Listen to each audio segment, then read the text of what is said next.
Hi hello నమస్తే friends, మీరంతా బాగున్నారని ఆశిస్తూ ఉన్నాను.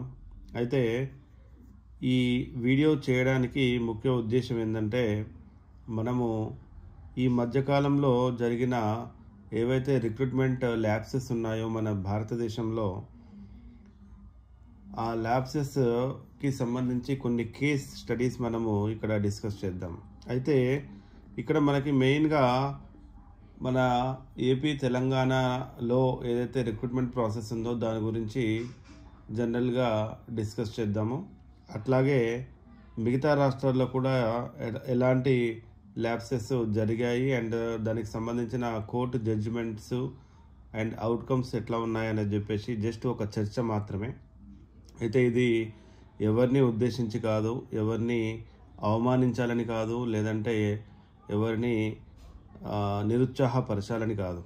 అయితే ఫ్రెండ్స్, మనకి ఈ గతంలో నేను చేసిన వీడియోలోనే చెప్పాను, ఉద్యోగం అనేది ఒక సక్రమమైన పద్ధతిలో సాధించాలి.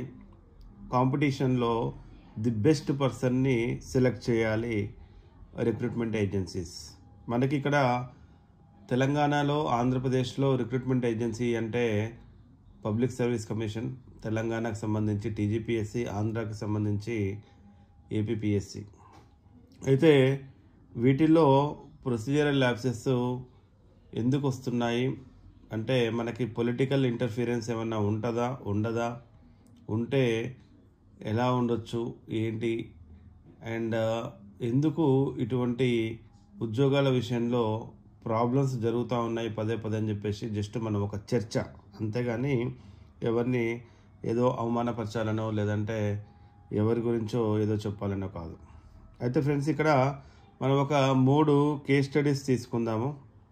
ఒకటి మనకి కళ్ళ ముందు కదిలే ఏపీపీఎస్సీ గ్రూప్ 1 2018కి సంబంధించిన మెయిన్స్. సో దాంట్లో ఎవాల్యుయేషన్ అనేది కోర్టు తీర్పు ఏం చెప్పిందంటే, మనకి కోర్టు డిజిటల్ ఎవాల్యుయేషన్ చేయకండి, మాన్యువల్ ఎవాల్యుయేషన్ చేయండి అని చెప్పినా కూడా అప్పట్లో అప్పుడు ఉన్న పిఎస్ఆర్ ఆంజనేయులు గారు, సీనియర్ ఐపీఎస్ ఆఫీసరు, అప్పుడు ఎవరైతే సెక్రటరీ ఉన్నారో పబ్లిక్ సర్వీస్ కమిషన్కి ఆంధ్రప్రదేశ్కి, సో అతను వేరే ఏదో ఒక ప్రైవేట్ కంపెనీని వాళ్ళ సహాయంతో ఎవాల్యుయేషన్ జరిగిందని చెప్పేసి పేపర్లలో మనము న్యూస్ చదివాము. అయితే అక్కడ మనకి ఆయన్ని అరెస్ట్ చేయడం కూడా జరిగింది. ఇదంతా కూడా పేపర్లో మనం చూసాము. అయితే పిఎస్ఆర్ ఆంజనేయులు గారిని A1గా చేరుస్తూ అండ్ డైరెక్టర్ని క్యామ్సన్ మీడియా ప్రైవేట్ లిమిటెడ్, ఆయన పేరు పమిడి కాల్వ మధుసూదన్ రావు అంట. సో వీళ్ళిద్దరిని కూడా ప్రశ్నించడం జరిగింది పోలీసులు. అదంతా కూడా ఇదంతా న్యూస్ పేపర్లో వచ్చిన వార్తల్ని నేను ఇక్కడ రాశాను, నా సొంత కవిత్వం ఏం కాదు. సో అయితే ఇక్కడ మనకి ఆ రిపోర్ట్లో ఏం చెప్పారంటే, 66 unqualified individuals hide to copy pre decided marks on to OMR sheets without any actual assessment. అంటే ఒక 66 మంది, అంటే వాళ్ళు క్వాలిఫైడ్ ప్రొఫెసర్స్ కాదు, ఎవరో దారిన పోయే దానయ్యలు వాళ్ళందరినీ తీసుకొచ్చి దిద్దించారని చెప్పేసి పేపర్లో ఇవ్వడం జరిగింది. అయితే వీళ్ళందరినీ అప్పట్లో మనం చూసాం పేపర్లలో. హాయ్లాండ్ అనే రిసార్ట్ ఉందంట, ఆ రిసార్ట్లో కూర్చోబెట్టి పేపర్లు కరెక్షన్ చేయించారంట. సో ఎవరికైతే మార్కులు వేయాలో వాళ్ళకి మార్కులు కరెక్ట్గా వేశారు, మిగతా వాళ్ళకి ఇదంతా కూడా డమ్మీ ఎవాల్యుయేషన్ చేయడం జరిగిందని చెప్పేసి మనకి తెలుస్తూ ఉంది న్యూస్ పేపర్ ద్వారా. అయితే అప్పుడు మనకి assistant secretary of the confidential wing Venkata Subbaiah అని ఉన్నారంట. ఆయన ఈ మధుసూదన్ రావుని, ఎవరైతే క్యామ్సన్ మీడియా ప్రైవేట్ లిమిటెడ్ ఉందో, ఆయన్ని కన్సల్ట్ చేశాడంట. ఆయన్ని కన్సల్ట్ చేసి ఆయనకి ఇన్స్ట్రక్ట్ చేయడం జరిగిందంట. ఏమని అంటే, షామ్ ఎవాల్యుయేషన్, అంటే ఒక డమ్మీ ఎవాల్యుయేషన్ చేయమని చెప్పేసి. A work order was issue to Camson without any tender or competitive bidding. అంటే మామూలుగా జస్ట్ ఒక వర్బల్ ఏమంటారు instruction and of course return communication జరిగి ఉండొచ్చు, but without any tender or competitive bidding. So చేస్తే డైరెక్ట్గా ఇంకా ఆయనకి ఇవ్వడం జరిగింది ఈ ఆర్డరు, మీరు నేను చెప్పినట్టు నా ఇన్స్ట్రక్షన్స్ ఫాలో అవుతూ ఎవాల్యుయేషన్ చేయండి, ఎవరెవరికి ఎక్కువ మార్కులు వేయాలి, ఎవరెవరికి తక్కువ మార్కులు వేయాలి అని చెప్పేసి నేను చెప్పినట్టు చేయండి అన్నట్టు ఇచ్చినట్టు తెలుస్తూ ఉంది ఇక్కడ. సో అయితే డ్యూరింగ్ ఓరియంటేషన్ సెషన్, అంటే ఇదొక మళ్ళీ ఓరియంటేషన్ సెషన్, అంటే 66 మంది అన్క్వాలిఫైడ్ వాళ్ళు ఉంటారు కదా, వాళ్ళకు ఒక ఓరియంటేషన్ సెషన్ అంట, అదేదో ట్రైనింగ్ లాగా. ఆ ట్రైనింగ్లో explicitly Subbaiah instructed the workers చూడండి ఇక్కడ ఎంత మంచి పదం వాడారు, వర్కర్స్ అంటే అన్క్వాలిఫైడ్ పీపుల్ అని చెప్పారు కదా. అన్క్వాలిఫైడ్ అంటే జనరల్గా మనకి ప్రొఫెసర్లు దిద్దాల్సిన అవసరం ఉంది, అది కూడా ఎక్స్పీరియన్స్డ్ ప్రొఫెసర్స్. కాంపిటేటివ్ ఎగ్జామ్స్కి పేపర్ కరెక్షన్ చేసిన ఎక్స్పీరియన్స్డ్ ప్రొఫెసర్స్ పేపర్ దిద్దాల్సిన అవసరం ఉంటుంది. కానీ ఇక్కడ న్యూస్ పేపర్లో రాయడం జరిగింది, during orientation session Subbaiah explicitly instructed the workers అంట, అన్క్వాలిఫైడ్ ఇండివిజువల్స్ ఎవరైతే ఉన్నారో, ఎవరినైతే హైర్ చేశారో క్యాంప్సైన్ మీడియా ద్వారా వాళ్ళని ఇన్స్ట్రక్ట్ చేయడం జరిగిందంట. Do not evaluate, just write the marks given to you and sign as examiners. అంటే మీరు ఏం ఎవాల్యుయేషన్ చేయకండి, మీరు ఇచ్చిన మార్కుల్ని అక్కడ వేయండి, మీరు సైన్ చేసేయండి ఎగ్జామినర్స్ లాగా అని చెప్పేసి చెప్పడం జరిగిందంట. So the entire operation was conducted without CCTV cameras ensuring no accountability. ఇంకెక్కడ అకౌంటబిలిటీ, అసలు అకౌంటబిలిటీ పక్కన పెడితే ఇంత ఘోరమైన డమ్మీ ఎవాల్యుయేషన్ అనేది నా జీవితంలో చూడలేదు, బహుశా మీరు కూడా చూసి ఉండరు. సో అయితే ఇక్కడ మనకి చూద్దాము, నెక్స్ట్ మనకి ఇంకొక రెండవ కేస్ స్టడీ ఏంటంటే cancellation of 25,753 teacher recruitment in west Bengal. ఇది మీకు గతంలో కూడా దీని గురించి కొంత ఇన్ఫర్మేషన్ ఇవ్వడం జరిగింది. సో ఇదంతా కూడా పేపర్లో వచ్చింది అండి, నా సొంత కవిత్వం ఏం కాదు, పేపర్లో వచ్చింది డైరెక్ట్గా. జస్ట్ మనకు ఒక కేస్ స్టడీ లాగా ఎందుకు ఈ రిక్రూట్మెంట్ ప్రొసీజర్ ల్యాప్సెస్ ఉన్నాయి ఈ రిక్రూట్మెంట్లో అనేది మనం జస్ట్ డిస్కస్ చేస్తున్నాం, అంతేగాని ఏదో ఎవరినో ఏదో అవమానించారనే విషయం అయితే కాదు. సో ప్రభుత్వ ఎయిడెడ్ పాఠశాలల్లోనంట 25,753 టీచర్లని రిక్రూట్ చేసుకుందామని చెప్పేసి నోటిఫికేషన్ ఇవ్వడం జరిగిందంట. ఈ నోటిఫికేషను 2016లో ఇవ్వడం జరిగింది. ఇచ్చినప్పుడు సుప్రీంకోర్టు తీర్పు chief justice Sanjiv Khanna and another justice Sanjay Kumar ఇద్దరు ఉన్నారు, ఇద్దరు న్యాయమూర్తులు ఏమన్నారంటే నియామక ప్రక్రియ అనేది చెల్లదు, ఇది కలంకపూరితంగా ఉంది, అక్రమాలతో కూడినది, సరిచేయడానికి వీలైనంత స్థాయిలో భ్రష్టు పట్టింది, భారీ స్థాయిలో మోసం జరిగిందని 4 డిఫరెంట్ సెంటెన్స్లు వాడడం జరిగింది. సో ఈ 4 చాలా భయంకరమైన సెంటెన్సెస్ ఇవన్నీ కూడా. ఎందుకంటే రిక్రూట్మెంట్ ప్రాసెస్లో మనకి మేజర్గా చూడండి, కలంకపూరితము, అక్రమాలతో కూడినది, సరిచేయడానికి కూడా వీలు లేనంత స్థాయిలో భ్రష్టు పట్టింది, భారీ స్థాయిలో మోసం జరిగింది అని చెప్పేసి వాళ్ళు సంబోధించడం జరిగింది. అయితే అప్పుడు న్యాయమూర్తులు మళ్ళీ ఏం చెప్పారంటే ఇదంతా చెల్లదు, ఈ నియామకాన్ని క్యాన్సిల్ చేస్తున్నాము, 3 నెలల్లో కొత్త నియామకాలు మళ్ళీ చేపట్టాలని సుప్రీంకోర్టు ఆదేశాలు ఇవ్వడం జరిగింది మమతా బెనర్జీ సర్కార్కి. అప్పట్లో అంటే 2025 ఏప్రిల్లో ఉద్యోగులు ఇప్పటివరకు తీసుకున్న జీతాలు తిరిగి చెల్లించాల్సిన అవసరం లేదు. ఎందుకంటే ఒక మానవీయ కోణంలో ఆలోచిస్తూ ఉన్నారు. ఎందుకంటే ఇప్పటివరకు తీసుకున్నవి దాదాపు 2016 నుంచి వీళ్ళు రిక్రూట్ అయ్యారంటే 4+5 9 ఇయర్స్, దగ్గరగా 9 ఇయర్స్ శాలరీ ఇవ్వాలంటే చాలా కష్టం వాళ్ళకు కూడా. సో అందుకని చెప్పేసి కోర్టు తిరిగి చెల్లించాల్సిన అవసరం లేదు తీసుకున్న జీతాలు అని చెప్పేసి చెప్పడం జరుగుతుంది. సో మానవీయ కారణాలు రీత్యా కొందరు దివ్యాంగులు అనారోగ్యంతో బాధపడుతున్న వారి కోర్టు తీర్పు నుంచి మినహాయింపు ఇచ్చి వారి ఉద్యోగంలో ఉంటారు అని చెప్పేసి సుప్రీంకోర్టు చెప్పడం జరిగింది. అయితే 25,753 మందిలో కొంతమంది దివ్యాంగులు ఉండొచ్చు, లేదంటే కొంతమంది అనారోగ్యంతో బాధపడుతున్న వాళ్ళు ఉండొచ్చు. వీళ్ళందరినీ కూడా ఎందుకంటే ఇప్పుడు వాళ్ళ ఉద్యోగాలు తీస్తే వాళ్ళు బ్రతకడం కష్టం అని చెప్పేసి చెప్పడం జరిగింది. మరి ఇది ఎలా నిలుస్తుందో తెలియదు, బట్ కోర్టు తీర్పు అయితే అది. సో ఇదొక రెండవ ప్రొసీజరల్ ల్యాప్సెస్కి సంబంధించిన రిక్రూట్మెంటు వెస్ట్ బెంగాల్లో జరిగింది. మరి మూడోది వచ్చేసి మనకి supreme court cancels 1,158 assistant professors recruitment in Punjab. ఇది పంజాబ్లో రీసెంట్గా జరగడం జరిగింది జూలైలో. సో దాంట్లో ఏం చెప్పారంటే వాళ్ళ సుప్రీంకోర్టు అబ్జర్వేషన్ ఏంటంటే టోటల్ ఆర్బిట్రరీనెస్, అంటే సెలక్షన్ ప్రాసెస్లో ఆర్బిట్రరీనెస్ ఉంది అని చెప్పేసి చెప్పడం జరిగింది. అంటే దాని అర్థమైంది అంటే fact of being based on random choice or personal whim rather than any reason system or plan. అంటే ఏదో ర్యాండమ్గా సెలెక్ట్ చేసారు, ఏదో ఒక రిక్రూట్మెంట్కి సంబంధించి ఒక ప్రొసీజర్ అంటే ఏం లేదు. సో ఆ ప్రొసీజర్ ఫాలో అవ్వకుండా ర్యాండమ్గా కొంతమంది పర్సనల్ ఏమంటారు చాయిస్ మీద వాళ్ళని సెలెక్ట్ చేయడం జరిగిందని చెప్తున్నారు. Unfair and unlimited use of personal power or control. అంటే మనకి ఫెయిర్గా లేదు ప్రాసెస్ అనేది, అంటే ఇష్టం వచ్చినట్టు చేయడం జరిగింది. తర్వాత unlimited use of personal power, అంటే అక్కడ ఉన్న వాళ్ళు ఎవరికైతే పవర్ ఉందో ఆ పవర్లో ఉన్న వాళ్ళు ఆ కంట్రోల్ని చేసి వాళ్ళు ఆ పవర్ని అనెథికల్గా యూజ్ చేశారని చెప్పేసి చెప్పడం జరిగింది. So process began in 2021 October. యాక్చువల్గా రిక్రూట్మెంట్ నోటిఫికేషన్ అక్టోబర్ 2021లో ఇచ్చారంట. Several candidates filed petitions alleging irregularities in the merit based selection process. అంటే రిక్రూట్మెంట్ ప్రాసెస్లో చాలా ప్రాబ్లమ్స్ ఉన్నాయి. ఇప్పుడు మనకి తెలంగాణలో జరిగిన గ్రూప్ 1లో ఏదైతే ఎలిగేషన్స్ చేస్తున్నారో అట్లాగే వీళ్ళు కూడా అప్పట్లో ఎలిగేషన్స్ చేశారంట. అయినా కూడా వాళ్ళు రిక్రూట్మెంట్ ప్రాసెస్ అయితే కంప్లీట్ చేశారంట. Not as per UGC selection process అని చెప్పేసి సుప్రీంకోర్టు చెప్పడం జరిగింది. అంటే యూజీసీకి ఒక క్రైటీరియా ఉంటుంది, ఆ ప్రొసీజర్ని వాళ్ళు ఫాలో అవ్వకుండా, అంటే అప్రిసియేషన్ ఆఫ్ అకాడమిక్ వర్క్లో అప్రిసియేషన్ అంటే వాళ్ళకి సంబంధించిన మార్క్స్ అవన్నీ కూడా చూస్తారు. At the same time interview తీసుకుంటారు. ఇవన్నీ జరగకుండానే డైరెక్ట్గా ఏదో multiple choice question based written exam మీద తీశారంట.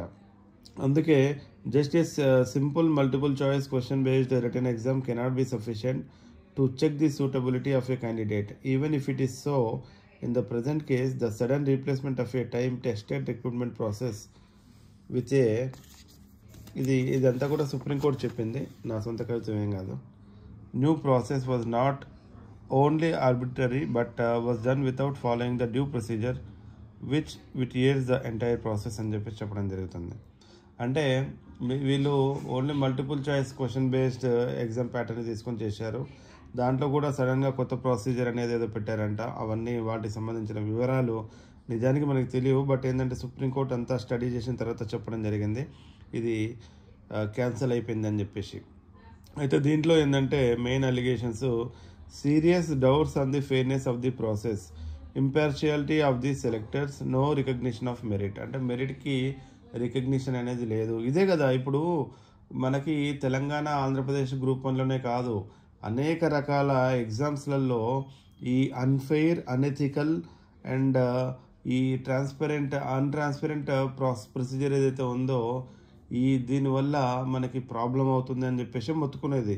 యాక్చువల్గా ఏంటంటే ఎవడైతే టాలెంటెడ్ ఉంటాడో వాడికి ఉద్యోగం రావాలనేది మన బాధ, అంతేగాని టాలెంట్ లేని వాళ్ళకి ఉద్యోగం రాకూడదని కాదు. ఇప్పుడు మనకి సెలెక్ట్ అయిన వాళ్ళు 523 మందిలో ఏమో 550 మంది టాలెంట్ అయిన వాళ్ళే ఉండొచ్చు. ఓన్లీ 10 మందో 13 మందో టాలెంట్ లేని వాళ్ళు ఉండొచ్చు. ఆ 13 మంది కూడా టాలెంట్ లేని వాళ్ళకి రాకూడదు అనేదే మన బాధ, అంతేగాని టాలెంట్ ఉన్న వాళ్ళకి రాకూడదు అనేది కాదు. టాలెంట్ ఉన్న వాళ్ళకి డెఫినెట్గా రావాలి, వాళ్ళు మాత్రమే సెలెక్ట్ కావాలి, అంతేగాని అడ్డదారిలో మాత్రం జాబులు రాకూడదు అనేదే మన మెయిన్ మోటో. సో అయితే ఇక్కడ జనరల్గా మనకి ఎందుకు ఇట్లా జరుగుతుంది అంటే ఈ సిస్టమిక్ అండ్ ఇన్స్టిట్యూషనల్ ఫ్యాక్టర్స్ ఏమేమి ఉన్నాయని చెప్పేసి ఒకసారి చూద్దాము. మనకి ల్యాక్ ఆఫ్ ట్రాన్స్పరెన్సీ, జనరల్గా ట్రాన్స్పరెన్సీ చాలా రిక్రూట్మెంట్ ప్రాసెస్లో ఉండదు. అంటే అందరూ అలా ఉంటారని కాదు, ఎవరో ఒకరి వల్ల ఇదంతా కూడా భ్రష్టు పట్టిపోతుంది సిస్టమ్ అనేది. ఒకరు వాడి సొంత ప్రయోజనాల కోసమో లేకపోతే వాళ్ళ దగ్గరున్న వాళ్ళ కోసమో వీళ్ళు ఏం చేస్తారంటే ట్రాన్స్పరెన్సీ అనేది పాటించకుండా ఉంటారు, కాబట్టి ఈ ప్రాబ్లం వస్తుందని మనం అనుకోవచ్చు. అట్లాగే అకౌంటబిలిటీ వీక్గా ఉంటుంది. అంటే ఇది నా పని కాదు, నేను చేయాల్సిన పని కాదు, సో ఇది నా పరిధిలో లేదు, నా పర్వ్యూలో లేదు అని చెప్పడం అనేది వీక్ అకౌంటబిలిటీ. సో అట్లాగే మనకి పొలిటికల్ ఇంటర్ఫీరెన్స్ ఉంది. జనరల్గా మనం చూస్తుంటాము, బాగా చేద్దామని ఐఏఎస్ ఆఫీసర్లు కానీ మిగతా ఆఫీసర్లు కానీ వచ్చినా కూడా పొలిటికల్ ఇంటర్ఫియరెన్స్ వల్ల, లేదు వీడు మనోడే వీడికి ఈ పని చేయి వీడికి ఆ పని చేయి అని చెప్పేసి చేయడం వల్ల వాళ్ళ ఆర్డర్స్ని ఫాలో కావాల్సి వస్తుంది. సో అలాగని మనము ఓన్లీ అధికారులను మాత్రం తప్పుపట్టాల్సిన విషయం కాదు ఇక్కడ. ఎందుకంటే ఈ సిస్టంలోనే చాలా పెద్ద ఇష్యూస్ ఉన్నాయని చెప్పేసి మనం ఇక్కడ గమనించాలి. సో ఎవరో ఒక్కరు ఇండివిజువల్ వల్ల ఇది మొత్తం జరగట్లేదు. సో కొంతమంది ఆ సిస్టాన్ని మనము ఎలా క్లీన్ చేయాలి, ఒక ట్రాన్స్పరెంట్ సిస్టంగా ఎలా మార్చాలి అనేది కూడా మనము ఆలోచించాల్సిన అవసరం మనకుంది. అట్లాగే బ్యూరోక్రాటిక్ రెజిడిటీ. సో చూడండి ఇక్కడ బ్యూరోక్రాటిక్ రెజిడిటీ ఏంది, మనకి ఈ బ్యూరోక్రాట్స్ అంటే మనకి అధికారులు ఉంటారు. ఈ ఎవరైతే అడ్మినిస్ట్రేషన్ వాళ్ళ చేతిలో ఉందో వాళ్ళు రిజిడ్ అంటే ఆ రిజిడిటీ వాళ్ళ పవర్ని వాళ్ళ కంట్రోల్ ఏదైతే ఉంటుందో ఆ కంట్రోల్ తప్పుతూ ఉన్నారు. సో ఒక్కసారి మీరు అధికారంలోకి అంటే ఆ పవర్ని యూజ్ చేసేటప్పుడు ఎవరైనా ఇంటర్ఫియర్ అయితే వాళ్ళని యాక్చువల్గా సహించకూడదు. ఎందుకంటే ఆ ఉద్యోగం అనేది మీకు నీతి నిజాయితీతో ఉండాలని చెప్పేసి ప్రభుత్వము మీకు ఇచ్చిన ఉద్యోగాన్ని మీరు సక్రమంగా నిర్వహించకుండా ఎవరి ప్రోద్బలంతోటో సపోర్టుతోటో వాళ్ళు ఒకవేళ ఏదైనా విషయాలు చెప్పినా ఆ విషయాన్ని నమ్మకుండా ఆ విషయాన్ని పాటించకుండా ఉండాల్సిన అవసరం ఆ అధికారికి ఉంటుంది. బట్ అది జరగట్లేదు. మనకి ఆ ప్రాబ్లం ఇక్కడ ఉంది, క్లియర్గా అర్థమవుతుంది. అట్లాగే కరప్షన్ అండ్ బ్రైబరీ, మనకి ఇది తెలిసిన విషయమే. డబ్బులు కావాలి ప్రతి ఒక్కరికి. డబ్బులు నాకు ఎంత కావాలి అంటే కోట్లు కావాలి. 100 కోట్లు వస్తే 1000 కోట్లు కావాలి, 1000 కోట్లు వస్తే లక్షల కోట్లు కావాలి, లక్షల కోట్లు వస్తే ప్రపంచాన్ని మొత్తం నేనే వెళ్ళాలి. ప్రపంచాన్ని మొత్తం వెళ్ళిన తర్వాత ఏమైతే లాస్ట్కి తీసుకుపోయి బొందలు పెడతారు. సో బొందలు పెడితే పోవాల్సినోడే కదా, అవన్నీ తీసుకుపోయి ముల్లగా సర్దుకుంది ఏమైనా తీసుకుపోతున్నాడా? సో అల్టిమేట్గా ఏంటంటే మనకి ఆశ ఇక్కడ, గ్రీడ్. మన మనిషి ఎంత ఘోరమైన యానిమల్ అంటే యాక్చువల్గా చూడండి, ప్రకృతిలో అనేక రకాల కొన్ని లక్షల ప్రాణులు ఉన్నాయి.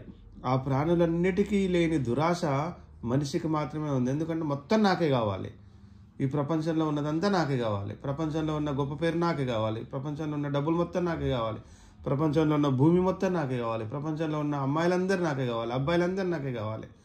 ఏంటిది? అయితే ఈ గ్రీడ్, ఈ దురాశ అనేది మేజర్గా మనిషిని చాలా పాతాళంలోకి తొక్కేస్తుంది. అందుకని చెప్పేసి ఇంత దురాశ అనేది మనకి రాదు. అసలు మనము బ్రతికేది ఎన్నాళ్ళు, ఆ బ్రతుకులో మన క్వాలిటీ ఎంత, మనం ఎంత మంచిగా బ్రతకగలుగుతున్నాము, పక్కన వాళ్ళతో ఎలా ఉండగలుగుతున్నామో, పక్కన వాళ్ళకి ఎంత సపోర్ట్ చేస్తున్నాము, ఇదంతా కూడా మనం ఆలోచించట్లేదు. ఎంతసేపు మనకి దురాశ దురాశ దురాశ. మన వాళ్ళు, నా ఫ్యామిలీ, మనమే బ్రతకాలి, పక్కనోడు బ్రతకూడదు. నెపోటిజం, క్రయోనిజం. సో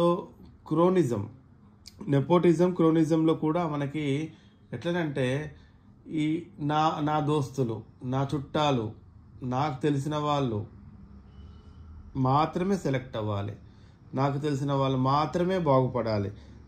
పక్కనోడు వాడు పేదోడు, పాపం పేదోడు అయితే వాడికి ఉద్యోగం వాడిని సరే వాడు క్వశ్చన్ చేయలేడు. ఎందుకంటే రేపన్నాడు ఒకవేళ వాడికి నీతిగా నిజాయితీగా ఉద్యోగం వచ్చే అవకాశం ఉన్నప్పటికి కూడా వాడు పేదోడులే, వాడు క్వశ్చన్ చేసే శక్తి వాడికి లేదు, వాడికి డబ్బులు లేవు, వాడికి జడ్జిని లాయర్స్ని అడ్వకేట్స్ని పెట్టుకునే శక్తి లేదు. సో అని చెప్పేసి అటువంటి మనకి ఏదైతే విషయాలు ఉంటాయో ఆ విషయాలన్నీ కూడా ఈ సిస్టంలో ఫెయిల్యూర్స్ అని చెప్పవచ్చు. అట్లాగే ఎగ్జామినేషన్ ఫ్రాడ్. సో ఇదంతా కూడా ఏంటంటే ఎవరో కొంతమంది చేస్తుంటారు. మనం చూసాము అప్పుడు పేపర్లో ఎవరో ఒక అమ్మాయి కోసం ఒకడు పేపర్లు లీక్ చేశాడని మన తెలంగాణలో టీజీపీఎస్సీలో చూడడం జరిగింది. అన్ని పేపర్లు లీక్ చేశాడంట వాడు. వాట్సాప్లో పెట్టుకొని ఆ తర్వాత పల్లీలకి, తర్వాత పుట్నాలు బఠానీలకి కట్టుకోవడానికి ఆ పేపర్ అని యూజ్ చేశారని చెప్పేసి మనకు వార్తల్లో రావడం జరిగింది. అంటే మనకి ఎగ్జామినేషన్ ఫ్రాడ్ అంటే అక్కడ ఎవడో ఒకడు కూర్చుంటాడో, ఆ కూర్చున్న వాడికి ఎంత అకౌంటబిలిటీ ఉందనేది తెలియకుండానే మనము వాడిని రిక్రూట్ చేసుకుంటున్నాము, వాడిని మానిటర్ కూడా చేయట్లేదు. అట్లాగే డాక్యుమెంట్ ఫ్రాడ్ మనకి చూస్తుంటాము. ఈడబ్ల్యూఎస్ డాక్యుమెంట్ ఫ్రాడ్ చేస్తారు, ఓబీసీ డాక్యుమెంట్ ఫ్రాడ్ చేస్తారు, ఎస్సీ ఎస్టీ, ఇట్లా అనేక రకాల డాక్యుమెంట్ ఫ్రాడ్లు జరుగుతూ ఉంటాయి. అదే కాకుండా ఈవెన్ మనకి మార్క్స్ మెమోస్ కూడా సృష్టించడం జరుగుతుంది. యూనివర్సిటీలో చదివినట్టు, ఫస్ట్ క్లాస్లో పాస్ అయినట్టు, లేదంటే ఈ మామూలుగా ఏదైనా ప్రైవేట్ ఇన్స్టిట్యూట్స్ ఉంటాయి, దాంట్లో ఏంటంటే జస్ట్ రిజిస్ట్రేషన్ చేసుకుంటే ఒక 3 ఏళ్ల తర్వాత వాటికి డిగ్రీ ఇవ్వడం, అది కూడా నకిలీ డిగ్రీలు ఇవ్వడం, ఇట్లాంటివన్నీ జరుగుతూ ఉన్నాయి. Exploitation of job seekers. నేను ఆల్రెడీ చెప్పాను ఇంతకుముందు. ఎవరికైతే డబ్బులు లేవో ఎవరి దగ్గరైతే పలుకుబడి లేదో వాడిని ఎక్స్‌ప్లాయిట్ చేస్తూ ఉన్నారు. అరే వీడు ఒకవేళ వీడి ఉద్యోగం మనం గుంజుకున్నా కూడా వీడు క్వశ్చన్ చేసే శక్తి వీడికి లేదు, వీడికి డబ్బులు లేవు, వీడికి అడ్వకేట్ని పెట్టుకునే శక్తి లేదు అని చెప్పేసి అటువంటి ఎక్స్‌ప్లాయిట్ చేస్తూ ఉన్నాం. అట్లాగే ఆర్గనైజ్డ్ క్రైమ్ అంటే ఒక్కొక్కసారి ఏంటంటే ఒక పర్టికులర్ యూనిట్, ఒక ఆర్గనైజ్డ్ టీం ఉంటుంది. ఆ టీము క్రైమ్ చేయడానికి ప్లాన్ చేసి మరి ఇటువంటి క్రైమ్ చేస్తూ ఉంటారు. సో ఇట్లా మనకి చెప్పుకుంటే అనేక రకాలు ఇంకా చాలా ఉన్నాయి. కాకపోతే ఇక్కడ మన వీడియో ముఖ్య ఉద్దేశం ఏంటంటే మనుషులము మిగతా ప్రాణుల కంటే చాలా చండాలంగా, చాలా ఘోరంగా బ్రతుకుతూ ఉన్నాం. అది మనము తెలియట్లేదు. మనకు ఎప్పుడు తెలుస్తుందంటే at the time of death మాత్రమే తెలుస్తుంది. అయ్యో నేను ఇంత ఘోరంగా జీవించానా. ఒక మనిషి చనిపోయేటప్పుడంట మన పురాణాలలో ఉంది, వాడికి అన్ని పిక్చర్ మొత్తం మళ్ళీ వస్తుందంట, రివైండ్ అవుతుందంట. ఆ రివైండ్ అయ్యేటప్పుడు నేను ఏమేమి మంచి పనులు చేసినా, ఏమేమి చెడ్డ పనులు చేసినా అని అవన్నీ కూడా రివైండ్ అవుతుంటుంది. అయినప్పుడు మనకు తెలుస్తుంటుంది, ఓహో నేను ఇంత ఘోరమైన పనులు చేసినా, అయ్యో ఇప్పుడు ఇంత ఘోరమైన పనులు చేసినా నేను ఒక మంచి పని చేయాలంటే అప్పుడు వాడికి అవకాశం ఉండదు. అందుకని చెప్పేసి ఫ్రెండ్స్ ఇక్కడ అంత అవసరం ఏమీ లేదు. మనం నిజంగా ఒక టాలెంట్ ఉన్నవాడికి ఉద్యోగం రావాలని కోరుకుందాం. టాలెంట్ అంటే టాలెంట్ అనే కాదు. సో ఎవడైతే ఆ పర్టికులర్ పరీక్షలో కరెక్ట్గా రాసి కరెక్ట్గా ప్రొసీజర్ ప్రకారంగా వితౌట్ ఎనీ ల్యాప్సెస్ వాడికి జాబ్ వచ్చింది అంటే కనుక మనం దాన్ని స్వాగతిద్దాం డెఫినెట్గా. ఇప్పుడు జరిగిన గ్రూప్ 1 గ్రూప్ 2లో కూడా మనము అవకతవకలు జరిగినాయని చెప్పేసి అనుకుంటా ఉన్నాము. దాంట్లో అందరూ అలా జరిగిందని మనం అనుకోవడానికి లేదు. చాలామంది బాగా మంచిగా రాసి కరెక్ట్ ప్రొసీజర్ ప్రకారంగా ఫాలో అయిన వాళ్ళు, ఉద్యోగాలు సంపాదించిన వాళ్ళు, మన దోస్తులు, మన ఫ్రెండ్స్, మన చుట్టాలు, చుట్టుపక్కల ఉన్న వాళ్ళే ఉన్నారు. వాళ్ళందరినీ మనము గౌరవిద్దాం. అట్లాగే ఎవరికైతే అడ్డదారుల్లో వెళ్తున్నారో అడ్డదారుల్లో వెళ్ళే వారికి జాబులు నిలవవు. అవి దయచేసి గ్రహించండి. నేను పదే చెప్తున్నా, అడ్డదారుల్లో వెళ్ళే వాళ్ళు చాలా తక్కువ మంది ఉంటారు. ఇన్ఫ్లుయెన్స్ యూజ్ చేసేవాళ్ళు, అడ్డదారుల్లో వెళ్ళే వాళ్ళు, బ్యాక్గ్రౌండ్లో వెళ్ళి చేసుకునే వాళ్ళు, ఇదంతా కూడా నిలవవు బాబు. అవి ఎక్కువ కాలం నిలవవు. దయచేసి మీరు గమనించండి. సో ఇంతే ఫ్రెండ్స్ నేను చెప్పేది. సో ఇట్లా మనకి 3 కేస్ స్టడీస్ ఏవైతే రీసెంట్గా జరిగినాయి ఉన్నాయో దాని ద్వారా మనకు తెలిసిన విషయం ఏంటంటే ఇవాళ మనం అడ్డదారిలో వెళ్ళినా, జాబ్ వచ్చినా, రిక్రూట్మెంట్ ఏజెన్సీ ఒకవేళ ఏమైనా అవకతవకలు చేసినా అది ఎక్కువ కాలం నిలవదు. అందుకే దయచేసి ఎవరు కూడా విద్యార్థులు, ఆస్పిరెంట్స్ అడ్డదారుల్లో పోకండి. ఉద్యోగం అనేది మీరు మీ శక్తి సామర్థ్యాలతోటి సాధించండి. అంతే నేను చెప్పదలుచుకున్నది. Thank you so much.